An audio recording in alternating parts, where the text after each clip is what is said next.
Bismillahirrahmanirrahim. Alhamdulillah wassalatu wassalamu ala Rasulillah wa ala alihi wa sahbihi ajma'in. Amma ba'du. Kembali kita lanjutkan membaca kitab ringkasan Tadhkiratus Sami' wal Mutakallim fi adabil alim wal muta'allim karya Imam Badruddin Ibnu Jama'ah Al-Kinani rahimahullahu ta'ala. Dan kita membaca kitab yang diringkas oleh Al-Ustadz Abu Asma Andri hafizahullahu ta'ala. Kita masuk di pasal ketiga, adab murid dalam pelajaran halaqah bersama syekh dan temannya. Halqah bersama syekh dan temannya. Halaqah atau halqah. Pertama kata beliau, memulai dari Al-Quran dengan perhatian, dengan memperhatikan hafalannya dan bersungguh-sungguh di dalam memahami tafsir dan ilmu-ilmu yang terkait dengannya, karena Al-Quran merupakan induk dan dasar seluruh ilmu dan yang paling pentingnya. Kemudian menghafal pada setiap cabang ilmu, ringkasan-ringkasan dalam hadis serta dua ilmu dasar, yakni nahwu dan sarf. Baik. Yang pertama kata beliau, memulai dari Al-Quran dengan memperhatikan hafalannya. Sebelum di situ, maka hendaklah ia memperbaiki bacaan Al-Qurannya, memperbaiki tajwidnya, memperbaiki cara ia membaca dengan dibantu guru tentunya. Setelah itu ia menghafal dan bersungguh-sungguh di dalam memahami tafsir dan ilmu-ilmu yang terkait dengannya. Dan ini kata beliau harus didasari dengan pelajaran bahasa Arab, yaitu nahwu dan sarf. Kerahkan tenaga, berdoa kepada Allah agar Allah berikan kesempatan agar bisa mempelajari bahasa Arab. Dan kita mempelajari bahasa Arab karena Al-Quran dan hadis Nabi SAW dan kitab-kitab para ulama yang semuanya berbahasa Arab. Ini dia kata beliau, karena Al-Quran merupakan induk dan dasar seluruh ilmu dan yang paling penting. Serta itu menghafal pada setiap cabang ilmu, ringkasan-ringkasan, manzumah atau matan-matan, aqidah, atau ilmu-ilmu alat yang lainnya. Yang kedua kata beliau, berhati-hati dari masuk ke dalam ranah perbedaan pendapat di antara ulama. Hendaknya penuntut ilmu di langkah awal tidak melibatkan diri dalam perselisihan yang terjadi di antara para ulama atau yang terjadi di antara manusia, karena hal itu dapat membuat dirinya bingung. Tetapi seharusnya dia menguatkan terlebih dahulu pemahaman di atas. Menguatkan terlebih dahulu pemahaman di atas suatu kitab pada satu cabang ilmu tertentu. Hendaknya memperhatikan bagian yang paling penting dari setiap disiplin ilmu yang dipelajari dan tidak melalaikan sisi amal yang merupakan sasaran dari ilmu. Yang kedua ini, hendaklah seseorang belajar dari yang ringkas, yang mudah, yang bisa ia amalkan, baru ke yang mutawwalat, yang panjang. Alhamdulillah para ulama telah meringkaskan kitab-kitab akidah yang ringkas, tata cara ibadah yang ringkas, dan dia mencukupkan dulu seperti itu, maksudnya untuk dia bisa amalkan, baru ke tahap-tahap yang selanjutnya. Jangan dia menyibukkan dari khilaf, insyaallah ada waktunya. Yang ketiga kata beliau, memperbaiki bacaan sebelum menghafal. Ini yang kita sebutkan yang pertama tadi. Bisa melalui syekh atau temannya, sehingga dengan itu dia bisa menghafal yang benar dan menjaga kekuatan hafalannya. Kerahkan juga kemampuan untuk memperbaiki bacaan Al-Quran, memperbaiki bacaan sebelum menghafal. Yang keempat, kata beliau, hendaknya mendengar hadis sejak dini, menyibukkan diri dengan hadis dan ilmunya, mengkaji sanad, rijal, hukum, faedah bahasa dan sejarahnya. Al-Imam Syafi'i rahimahullah berkata, man nadhara fil hadithi qawiyat hujjatuhu. Siapa saja yang mempelajari hadis, maka akan kuat hujjahnya, kuat argumentasinya, kuat hujjahnya. Itu yang keempat. Dia perhatian terhadap hadis Nabi SAW. Yang kelima, jika telah menyelesaikan ringkasan-ringkasan beserta syarahnya yang ringkas, syarah yang ringkas saja, tidak terlalu panjang, dan dia telah menguasai yang terkandung di dalamnya berupa masalah-masalah yang pelik dan faidah-faidah yang penting, maka boleh beralih ke kitab-kitab yang besar yang terperinci dengan tetap menelaah, mencatat faidah-faidah yang berharga yang dibacanya atau didengar. Kata beliau, hendaknya tidak meremehkan satu faidah yang didengar atau menyepelekan satu kaidah yang telah dikuasai. Sebaiknya segera mencatat atau menghafal dan memiliki semangat tinggi dalam menuntut ilmu. Beberapa faidah yang kita dengar, maka diusahakan dicatat atau dihafal, kata beliau. Sa'id bin Jubair rahimahullah berkata, la yazalur rajul aliman mata'allam. Masya Allah. Senantiasa seorang itu tetap dikatakan berilmu. Mata'allam. Selama ia belajar. La yazalur rajul aliman mata'allam. Senantiasa seorang lelaki itu dikatakan berilmu apabila ia terus belajar. Fa'idha taraka ta'allum, atau yang lain at-ta'lim, riwayat yang lain, fa'idha taraka ta'allum, maka apabila dia meninggalkan belajar, wa dhanna annahu qad istaghna, dan dia merasa cukup,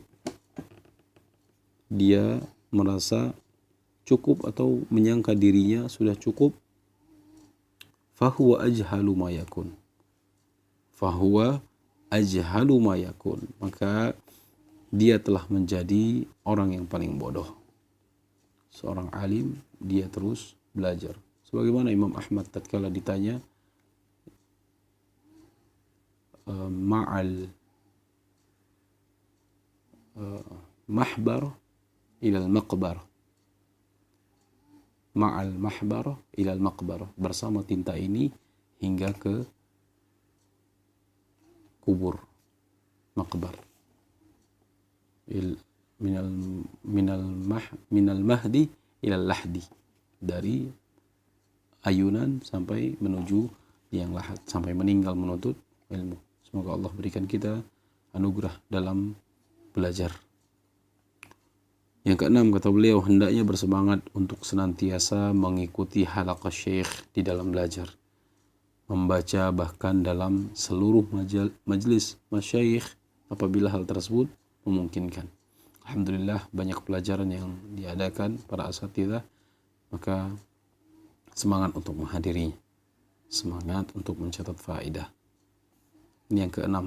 Yang ketujuh, kata beliau, jika hadir di majelis syekh, hendaknya mengucapkan salam kepada yang hadir dengan suara yang terdengar oleh mereka, khususnya oleh syekh, dan menambahkan ucapan salam kepada syekh sebagai bentuk penghormatan kepadanya. Demikian pula ketika keluar dari majlis, hendaknya murid-murid ketika mendatangi majlis agar berkumpul pada satu arah pandangan, yakni melihat syekh. Dan ini adab yang baik tatkala masuk ke halaqah, masuk ke majlis, menyapa atau mengucapkan salam orang yang di sebelah kanan atau kiri, yang di depan, di belakang, agar dan tidak juga mengganggu mereka tatkala sedang menyimak pelajaran. Yang kedelapan, adab dengan orang yang hadir di majelis syekh. Hendaknya dia berlaku sopan, karena bersikap sopan di sana termasuk ke dalam memuliakan majelis. Adab di majelis, memuliakan yang lebih tua dan teman-temannya, dan tidak memisahkan duduk dua orang kecuali dengan izinnya. Kita dilarang untuk duduk di antara dua orang. Tatkala dua orang di situ, kita menyelinap atau nyempil di situ. Baik. Itu yang ke-8. Yang ke-9 kata beliau, hendaknya dia tidak malu untuk bertanya sesuatu yang dia tidak ketahui dan berusaha memahami yang belum dimengerti dan dengan sopan. Berusaha memahami yang belum dimengerti dengan sopan. Dia bertanya dengan adab, perkataan yang baik dan pertanyaan yang santun. Aisyah radhiyallahu anha berkata, rahimallahu nisa al-ansar. Semoga Allah merahmati wanita Ansar. Lam yakun al-haya'u yamna'uhunna an yatafaqqahna fid din. Rasa malu, lam yakun al-haya, rasa malu itu yamna'uhun, tidak menghalangi mereka untuk yatafaqqahna fid din, untuk memahami agama. Ke-10, memperhatikan giliran dan tidak mendahului tanpa kerelaan dari pemilik giliran. Rasulullah sallallahu alaihi wasallam bersabda, "Ya akha Thaqif, innal ansariyya qad sabaqaka bil mas'alah fajlis kaima nabda'u bihajati al-ansari qabla hajatika." Wahai orang Thaqif, sesungguhnya laki-laki Ansor ini telah terlebih dahulu bertanya. Maka duduklah agar kami menyelesaikan masalah laki-laki Ansor ini sebelum hajatmu. Maksudnya jangan mendahului orang lain. Yang ke-11, hendaknya posisi duduk di hadapan syekh sebagaimana yang telah dijelaskan di awal. Menghadirkan kitab yang dia baca dalam keadaan terbuka dan tidak membaca melainkan setelah diizinkan oleh syekh. Dan ini akan disampaikan tatkala adab bersama kitab, adab dengan kitab. Ke-12, apabila gilirannya telah tiba, maksudnya untuk membaca, hendaknya meminta izin kepada syekh sebagaimana yang telah kami sebutkan. Jika syekh mengizinkan, maka hendaknya dia meminta perlindungan kepada Allah Azza wa Jal. Kemudian mengucapkan basmalah, hamdalah, salawat kepada Nabi sallallahu alaihi wasallam, keluarga dan para sahabat beliau. Kemudian berdoa untuk syekh dan kedua orang tua syekhnya dan kaum muslimin pada umumnya. Masya Allah. Tatkala seseorang diizinkan untuk membaca, maka hendaklah ini kata beliau.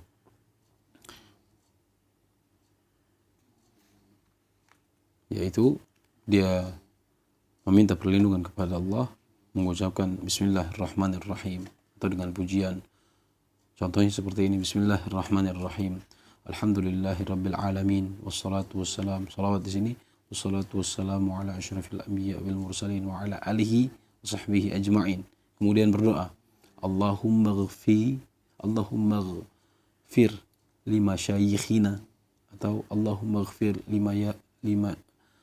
li syaikhina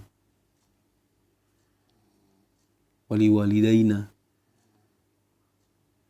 wal muslimina ajma'in, atau dengan yang semisal dengan itu.